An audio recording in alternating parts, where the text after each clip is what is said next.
2 milliards de francs de dégâts, c'est le chiffre qui circule actuellement à la cellule de crise de la préfecture du Finistère. 2 milliards de francs, dont la moitié rien que dans les exploitations agricoles.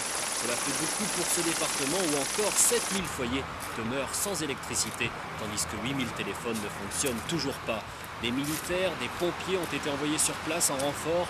Plus d'1 millier d'agents EDF sont également au charbon pour terminer le raccordement des usagers, ce qui demeure toujours l'objectif numéro 1 des autorités. Même chose dans le Morbihan où après le rétablissement de l'électricité, la priorité demeure quand même la remise en état des cours d'eau. Des cours d'eau sur lesquels se sont abattus plus de 10 000 arbres. Mais il faut faire vite. S'il pleut, cela risque de déborder et de provoquer des inondations, ce dont n'a pas besoin ce département où les dégâts s'élèvent déjà à 2 600 millions de francs et où 12 000 foyers vivent toujours dans l'obscurité. Enfin, en ce qui concerne les forêts, la facture est de 450 millions de francs. Dans les Côtes du Nord, les estimations des dégâts sont particulièrement impressionnantes, puisque le chiffre s'élèverait à 4 milliards de francs.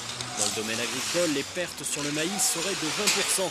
D'autre part, au niveau des forêts, 2,5 millions de mètres cubes de bois semblent perdus.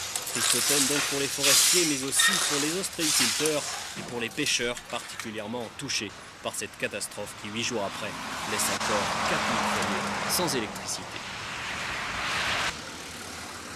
Enfin, l'Ille-et-Vilaine, le moins touché des départements bretons. On ne connaît pas encore la facture totale, mais une chose est certaine, rien que pour l'agriculture, les dégâts s'élèveraient à 100 millions de francs. Ce sont surtout les cultures sous serre qui ont souffert de l'ouragan.